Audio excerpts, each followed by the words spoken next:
Hi there. So, are you hoping to extend your home, reconfigure your home, and you're not quite sure exactly what you need to do to what you want really, or how to get there, what you need to decide to start off with? So, this is a live Q&A for you to ask questions. If you've got any questions at all, I'm happy to answer them. Just leave them in the comments below.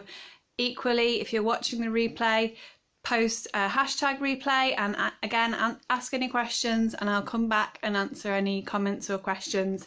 So today I'm going to talk about how to design for what you really want and need. So how to identify those things, because sometimes we think we want something or we think we need something, but actually maybe we're thinking about a fantasy self that we have, you know, that one who has like every Sunday we cook a big Sunday dinner and we have a load of people round and we're entertaining a big group of people for a roast dinner.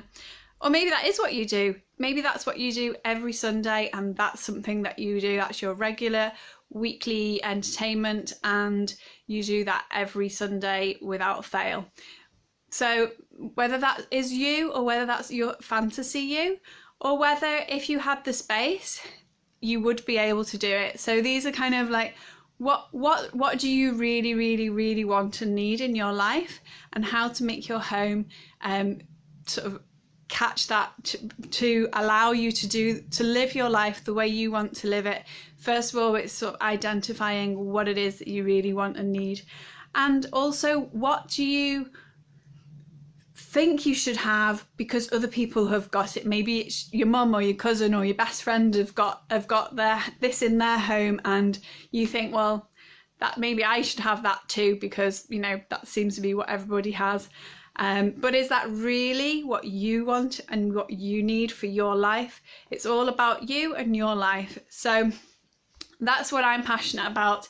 If you've not seen me before and you don't know who I am, let me introduce myself. I'm Jane. I'm a chartered architect and I'm the founding director of iArchitect, and I specialise in working with homeowners, especially of period property with potential, to turn those into really comfortable, characterful homes that suit a modern lifestyle and at the same time protect the planet. I'm very eco-conscious in my design. So, and what I'm passionate about is making designs that really support my clients, make it possible for them to really live their best lives and enjoy their life, and to iron out those little niggly frustrations that we all have every day in our home. But if there's a way to design them out, then that's what I will seek to do. So the first thing to do when you're trying to figure out what you really want and you really need for your home is to assess your life. Kind of just get really, really real with yourself about what it is. What do you do? What do you do on a daily basis? What do you do every morning? What do you do every evening when you come home from work? If you work from home, what do you do during the day? What are you really, really doing? Assess what you do. Maybe just take a note as you go through one typical day. Just note down everything that you do and the room that you do it in, and anything that's frustrating you while you're doing that, and anything that you really love, anything that sort of fires you up or makes your heart sing as you're going through your day. Note those things down so that you really know what are the really good things in your life, what are the things that are really frustrating, and what is it that you really need and what you do in your home. And make a note of the things that you dislike doing as well. Maybe they're things that you have to do, or maybe they're things that you have to do because of the way your home is and you really don't want to have to do them. Things that could be designed out so you can just enjoy your life and not have to deal with that sort of stuff. And then make a note of who you spend your time with and how often you're with them. So it's about getting real about yourself, your life, kind of being really honest with yourself. What is your life really like? What do you really need? What really makes your heart sing? And how can then it's where you can, once you've sort of identified those things, then you can go to the next step and start to figure out how to resolve that, how to make sure your home gives you what you need, how to make sure your home doesn't create frustrations for you on a daily basis. But before you start to look at how, you need to really just get real with yourself and assess what is going on, why you need what you need. So I want to just give you some examples. So a few clients I've worked with, I'm not going to tell you your names. I like to keep all of my clients' lives private for them. It's their privacy, and I respect that. So I'll tell you some of their stories. So there's a really lovely client that I worked with last year, and she was a beautiful woman, sort of beautiful inside and out. And she had a lovely, loving family, and really they enjoy entertaining a lot at home. And they have family coming and regularly to, hang out, spend time with them. And she would maybe cook dinner or make some snacks, sandwiches, or just cups of teas and coffees and plates of biscuits and things like that. And whilst they're entertaining, she would find herself sort of stuck in the kitchen on her own, and all the rest of their family and friends, they would all be enjoying themselves in the living room, and she would be really feeling quite isolated. And so for her, her reality was that she was entertaining a lot at home, but she wasn't really able to enjoy that time because she was stuck, isolated on her own in the kitchen. And even when she was such a lovely woman that, yes, a lot of the people who were coming over to their home, they wanted to spend time with her. So they would come into the kitchen so that they could have a chat. But the kitchen, the way that the kitchen was arranged meant that wherever they stood, they were kind of in her way. So she'd always be saying, oh, can you just step aside while I get the milk out of the fridge, or get cups from the cupboard, or biscuits from another cupboard, or whatever. So they were, she wanted to be able to chat with them and spend time with them, but at the same time, when they came into the kitchen to do that with her, they were in her way. And it actually, although it was lovely to be able to chat with them, it was also a bit frustrating. So in that situation, we redesigned their kitchen and their living room so that they became more open plan, but in a flexible way. So we put in sliding, folding partitions and so on. But it was really important to me to really understand what her life was like and what was really frustrating. So the biggest thing was that they loved entertaining, and they did entertain a lot, and they spent a lot of time with family and friends. But for her, she wasn't able to enjoy it because of the configuration of the kitchen and the separation of the kitchen from the living room. So those are the key things that we really addressed in their design. So another client that is a young couple. They've got, actually this is not a client, this is actually a family member, but again, I'm still not going to tell you who it is, but I'll tell you their story. So they have a 3-bedroom house, couple and 2 children, and they sort of would like to have people stay over, but they don't, that doesn't happen often enough for them to want to spend the money and extend and have an extra sort of bedroom for them, for guest visitors. So what they've done is they've got their 3-bedroom home, their children have got a bedroom each, they've got their own bedroom obviously as a couple, and then instead of having an extension, which they could do, they could potentially have that big extension, they've got the space to do it, it wouldn't be a problem. But instead of doing that, they've just gone for a furniture solution.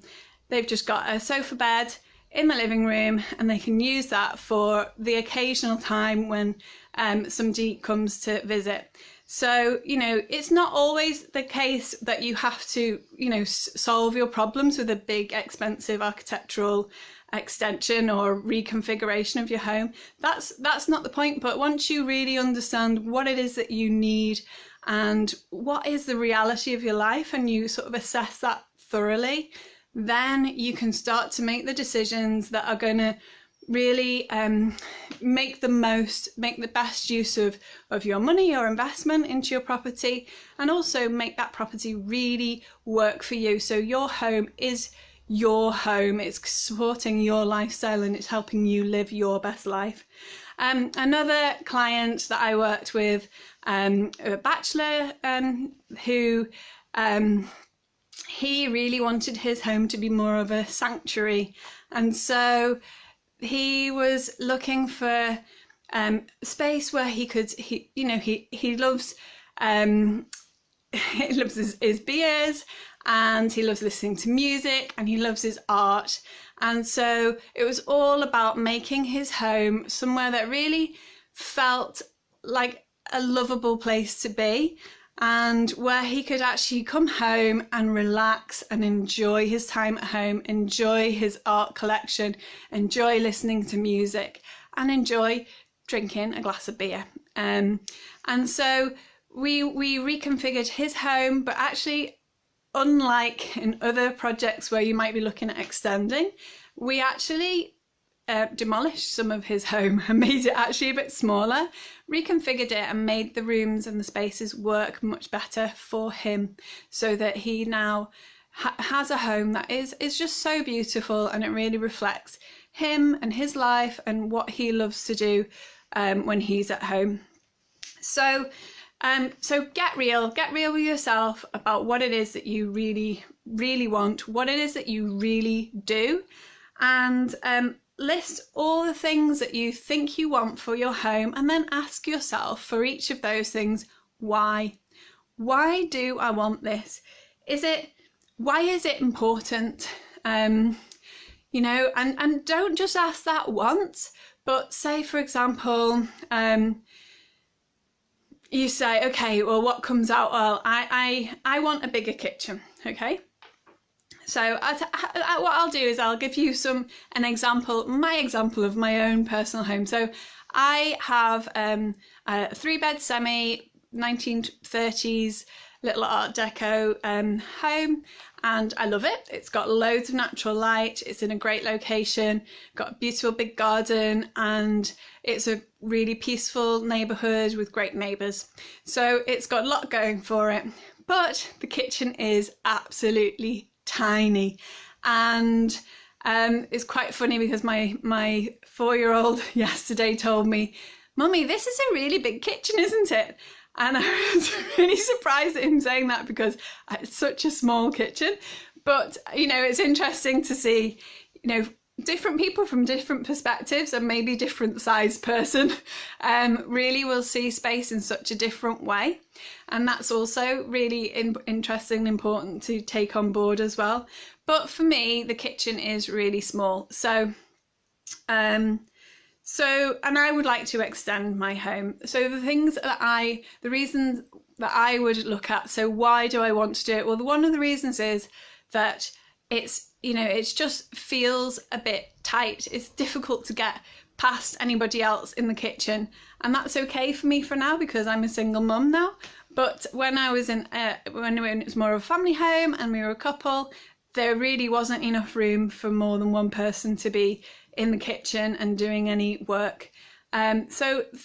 Because my life has changed, my reasons and my needs are also changing, and that's probably true for you now. It's not possible for you to always know exactly what's going to happen in the future, but it's worth considering what might happen with you and your family in the future, and how those changes. There are some changes that are, really possible and perhaps likely.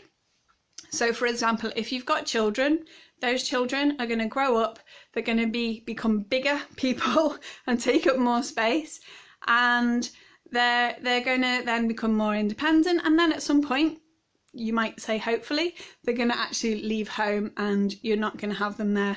So there's loads of changes that your life is going to go through, and so it's worth being mindful of that, so you can kind of understand or think through what possible changes might happen in your life and how that might implicate on your home and what you need in your home. And also, so then you're not necessarily designing things to be too rigid, but you've got some flexibility for adapting your home to changes in your life. So it's not so fixed.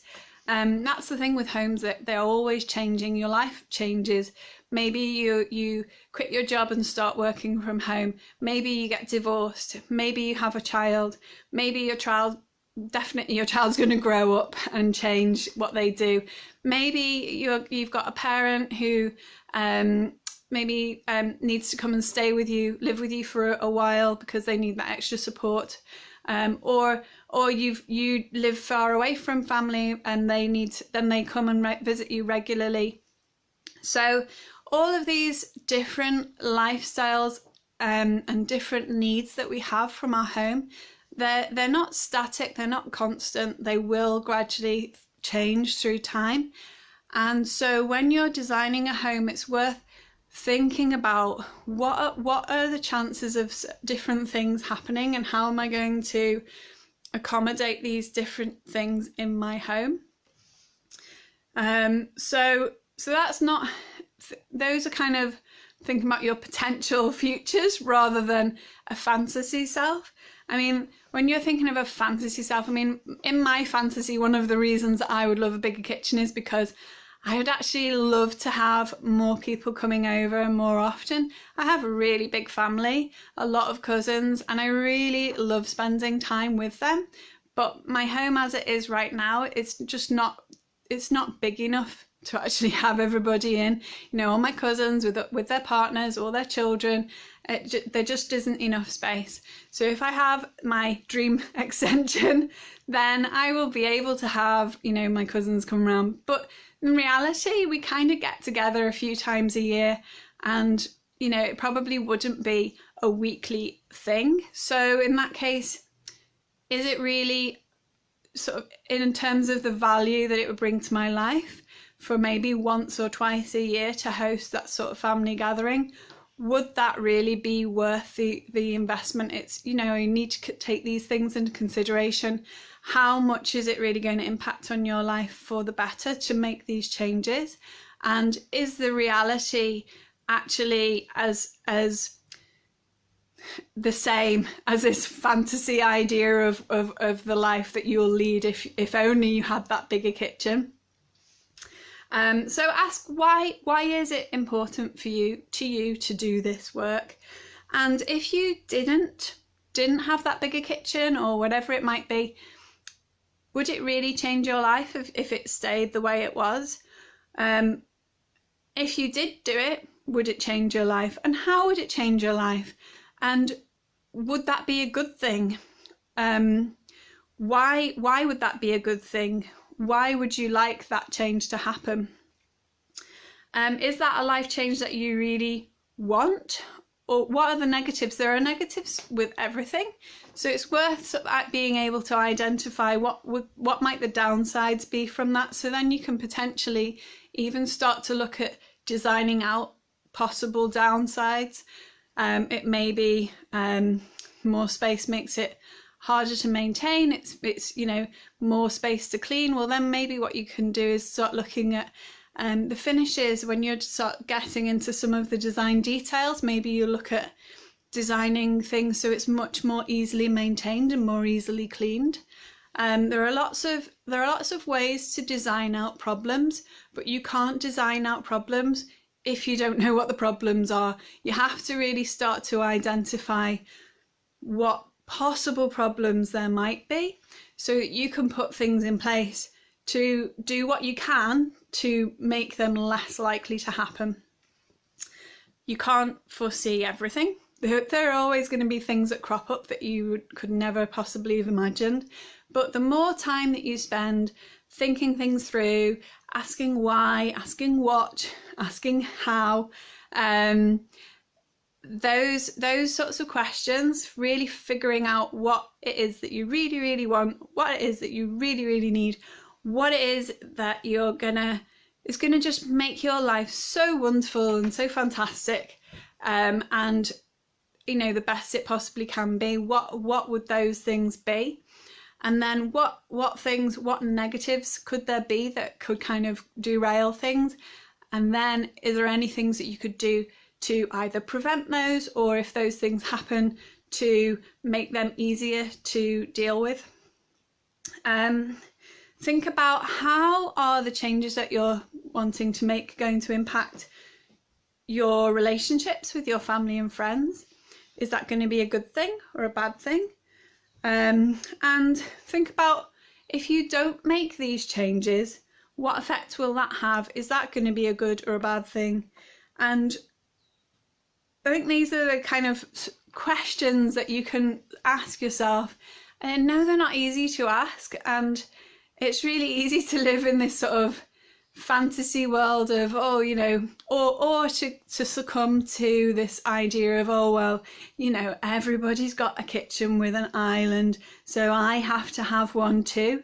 Well, you know, your life is your life. You are unique, and the way that you live your life is just for you to live your life. Maybe you and your partner, maybe you and your children. But it's not really, it doesn't really matter what other people think, and can be quite difficult to get past that, because we're social creatures and we do take on board what other people think. But for you to live your best life and to make your home that is going to support you in living your best life, then what you need really is to be completely honest with yourself and really think through why it is you want to do things. And you know, I had a great client. This is going back quite a few years, and they were saying to me, oh, well, you know, we need lots of space because we've got lots of stuff. And I sort of tried to go through this kind of, well, why do you need lots of space? Because we've got lots of stuff. Why do you have lots of stuff? Because we can't be bothered clearing it out and chucking it out. You know, fair enough. They're completely realistic, completely honest, and that's the way they wanted to live their lives, and that's what they wanted in their home, and that's fine, you know. And whatever you need and whatever you want is fine. But for you to get your home to be the best it can be for you, you need to get honest, you need to get real, and you need to identify what it is that you really want, what it is that you really need, what is kind of more of a fantasy thing that's not very realistic, what is sort of an expectation that you've got from other people. Maybe it's something your mum's always kind of given you this, I don't know, poor mums, I'm a mum now, we put a lot of pressure on our children in some ways, you know, and that those expectations that you maybe have got from one of your parents or from your family and other family and friends, or is it something that you feel like you should be doing, but actually nobody said that you should, but it's just you think, oh, that's how it should be done, but even so, it's not really what you want. So I know this has been quite rumbling, and I'm sorry about that, but I do feel like it's really important to properly assess where you are and what you need, so that you can get the very best design for you and your home. Otherwise, you know, there's no point, I think. There's no point designing something that at the end of the day is not going to deliver the home that you really want and need. I really hope this has been helpful. Please let me know in the comments below if it has been helpful, what has been your biggest takeaway, and if you've got any questions or any comments at all, please pop them in the comments below and I'll come back and respond to them. Thanks very much. Bye for now.